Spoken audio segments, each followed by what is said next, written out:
Hello and welcome to my channel. दोस्तों, हम सब कभी ना कभी मुसीबतों में पड़ते हैं और उस मुसीबतों से बाहर निकलने के लिए हमको खुद को मोटिवेट करना बेहद ज़रूरी है। और ऐसे में कई सारे ऐसे खूबसूरत जो कोटेशंस होते हैं जो हमें बहुत ज़्यादा इंस्पायर करती हैं। ऐसे ही एक कोटेशंस के साथ आज की वीडियो को शुरू करते हैं। तो कोटेशंस को सुनते हैं पहले। जब डूब रही थी कश्ती और दूर था किनारा, जब डूब रही थी कश्ती और दूर था किनारा, तब भी भरोसा सिर्फ खुद पर था हमारा। तब भी भरोसा सिर्फ खुद पर था हमारा।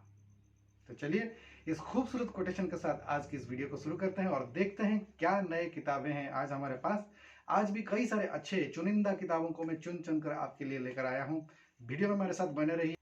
तो दोस्तों, अगर पहली बार के लिए हमारे इस चैनल को आप विजिट कर रहे हैं तो सब्सक्राइब के बटन को जरूर दबा दें और साथ में बेल आइकॉन को भी प्रेस कर दें ताकि हमारे आने वाले वीडियो की नोटिफिकेशंस आपको टाइमली मिलती रहे। चलिए वीडियो को शुरू करते हैं। जो पहला किताब आज हम देखेंगे उसका नाम है the secret to love health and money, a master class.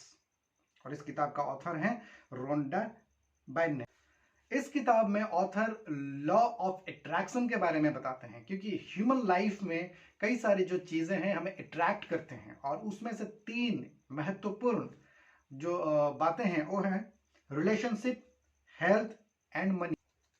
तो यहाँ पे इस किताब को तीन हिस्सों में बांटा गया है और पहला जो हिस्सा है उसमें बताते हैं कि आप खुद को किस तरह मोटिवेट करेंगे। सेल्फ मोटिवेशंस के लिए पहले आप किस तरह अपने आप को जो पॉजिटिव थॉट्स आपके अंदर आप किस तरह डेवलप करेंगे, अपने आप को पॉजिटिव थॉट्स से किस तरह इंस्पायर करते रहेंगे, हमेशा मोटिवेट करते रहेंगे, उसके बारे में बताया गया। और जो सेकंड पार्ट है उसमें बताया जा रहा है कि कई सारे लोग जो हैं वो क्रिटिकल इलनेस से जूझते हैं आज के समय में, जैसे कि कैंसर, क्रॉनिक डिजीजेस और साथ में डिप्रेशन जैसे बड़े बड़े जो बीमारियां हैं लोगों को काफ़ी ज़्यादा उनको अफेक्ट करता है। उस जो डिजीज से जो उभर चुके हैं उनका जो मानसिक संतुलन बिगड़ गया होता है, तो उनको भी ये जो किताब है काफ़ी ज़्यादा हेल्पफुल होता है कि किस तरह आप अपने हेल्थ को किस तरह बैलेंस कर पाएंगे, उसके बारे में भी बताया गया। सेकेंड पार्ट कवर कर रहा है हेल्थ रिलेटेड, आपको मोटिवेशनल टिप्स दिया जा रहा है। और जो थर्ड पार्ट है वो आपका जो सबसे इम्पोर्टेंट है वो है मनी अर्निंग। क्योंकि जो भी व्यक्ति है जो पैसा कई सारी चीज़ों का कारण होता है। अगर आप कम रोजगार करते हैं तब भी आप परेशान रहते हैं, अगर आप बहुत ज़्यादा रोजगार करते हैं तब भी आप परेशानी में रहते हैं। तो ये जो मनी मैनेजमेंट है उसके बारे में भी ये बताया गया है कि इस किताब में कि आप किस तरह अपने आप को संतुलित रख पाएंगे।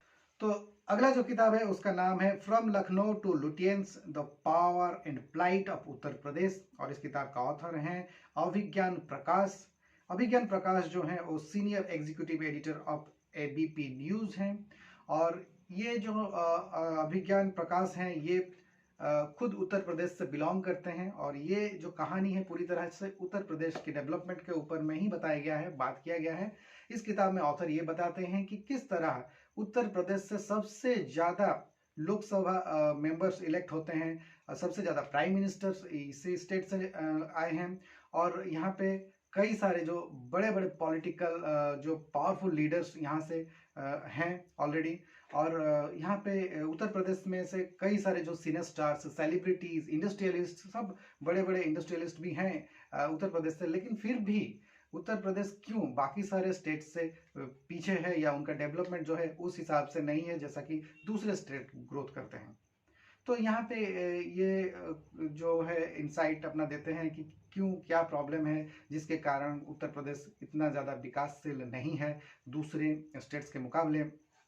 अपना जो निजी अनुभव है वो शेयर करते हैं। साथ में जो आज़ादी के बाद से उत्तर प्रदेश में जो पॉलिटिकल लीडर्स का जो प्रभाव रहा, जो चेंजेस आया, उसके बारे में यहाँ पे बताया गया है। और खासकर उत्तर प्रदेश का विकास के बारे में ही यहाँ पे बताया गया है कि किस तरह का डेवलपमेंट वहाँ पे हुआ है या किस तरह होना चाहिए।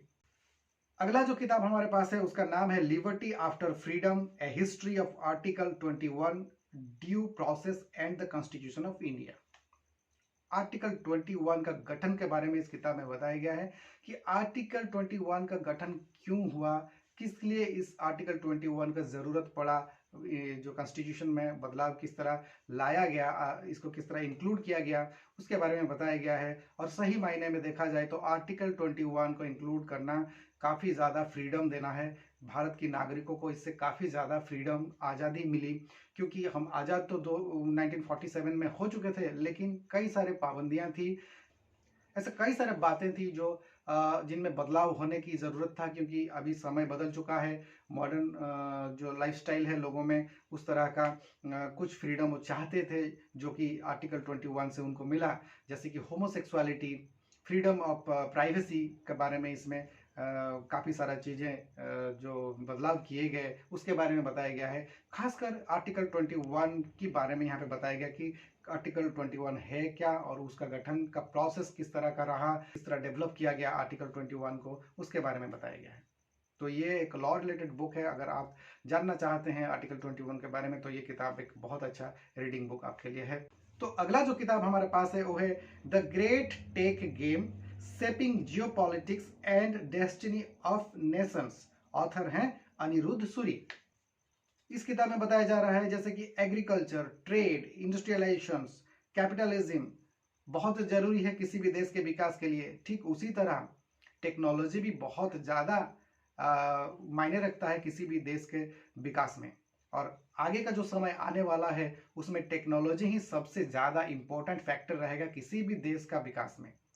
तो किस तरह होना चाहिए ये टेक्नोलॉजी का इम्प्लीमेंटेशन, उसके बारे में बताया गया है इसमें। इस किताब में ऑथर एक फ्रेमवर्क तैयार करके बताते हैं कि किस तरह टेक्नोलॉजी आने वाले समय में रूल करेगी वर्ल्ड में, और जो भी देश टेक्नोलॉजी से समृद्ध होगा वो सबसे ज़्यादा विकासशील देश होगा। तो जो देश टेक्नोलॉजी को अपनाएंगे, टेक्नोलॉजी में बदलाव लाएंगे समय समय पर, या टेक्नोलॉजी को ज़्यादा प्रायोरिटी देंगे, उन देशों का विकास किस तरह का होगा, और जो भी टेक्नोलॉजी को ज़्यादा अहमियत नहीं देंगे उनका क्या असर होगा, इसके बारे में इस किताब में बताया गया है। खासकर ऑथर एक फ्रेमवर्क बना के बताना चाहते हैं कि टेक्नोलॉजी का इम्प्लीमेंटेशन किस तरह होना चाहिए नेशन बिल्डिंग में। चलिए बढ़ते हैं अगले किताब की ओर।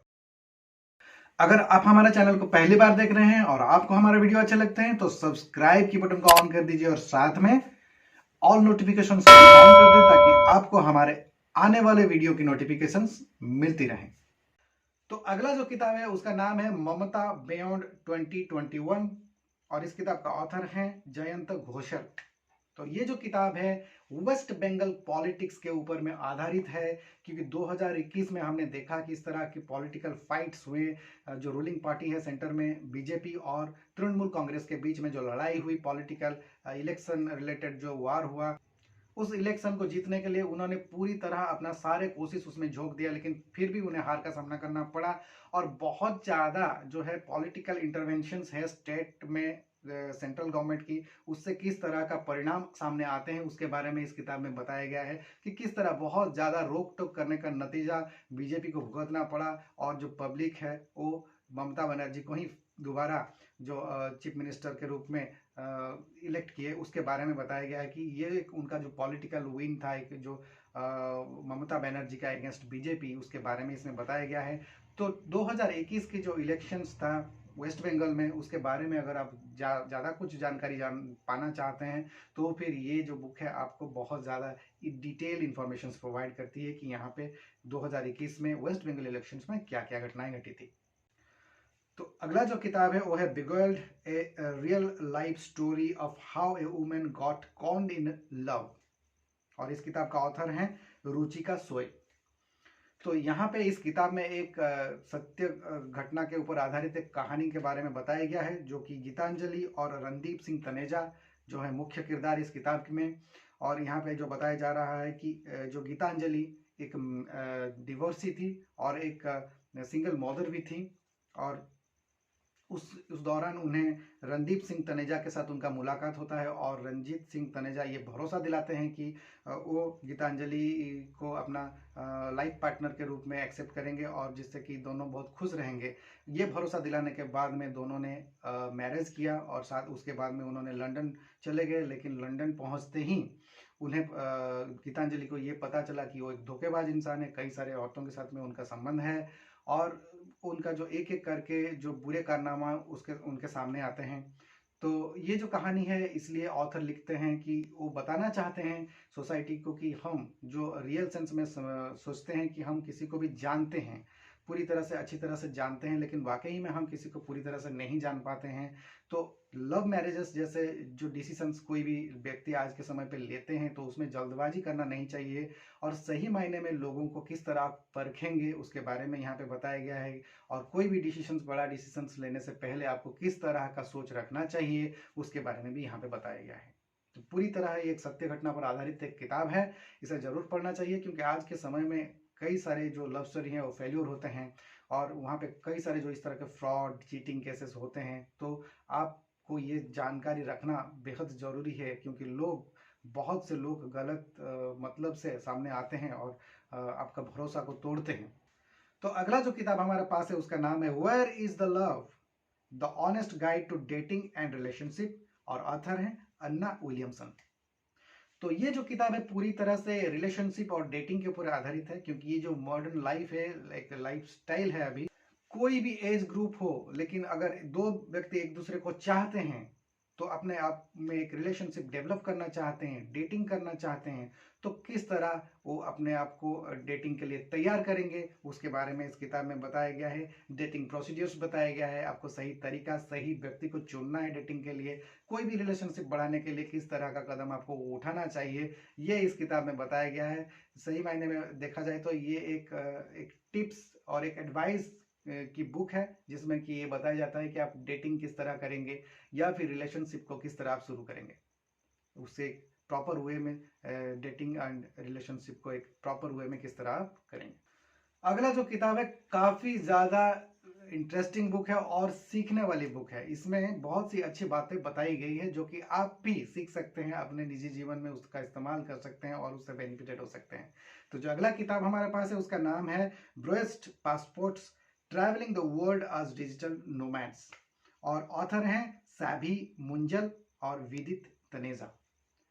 सैभी और विदित जो हैं ये दोनों कपल हैं और ये एक साधारण परिवार से होते हुए किस तरह एक एक उनका सपना रहा कि ट्रैवल करेंगे, फॉरेन टूर करेंगे, तो ये भी पॉसिबल नहीं था, लेकिन बाद में उन्होंने किस तरह ट्रैवलिंग को ही अपना जो कैरियर चुना और उससे वो कई सारे जो कंट्रीज वो घूमते रहे और कई सारे पैसा भी उससे कमाए, और सो लाइफ का एंजॉयमेंट के साथ साथ पैसा भी वो अर्न करने लगे। उसके बारे में अपना निजी अनुभव को इस किताब में बताते हैं। तो ये जो विद और सावी हैं, ये दोनों ही वर्ल्ड भर में घूमते हैं और वो जो ट्रैवल ब्लॉग करते हैं, ट्रैवल का ब्लॉगिंग करने से उनको जो पैसा अर्निंग होता है उसके बारे में यहाँ पे बताया गया है। उन्होंने इस किताब में अपना मेमोरीज बताते हैं, अपना निजी अनुभव बताते हैं, साथ में लोगों को ये भी इंस्पायर करते हैं कि आप भी अगर उनके तरह एक कैरियर बनाना चाहते हैं जिससे कि आप खूब सारे ट्रैवल भी कर सकते हैं, ब्लॉगिंग भी बना सकते हैं और साथ में पैसा भी रोजगार कर सकते हैं, अर्निंग कर सकते हैं, उसके बारे में इस किताब में बताया गया है।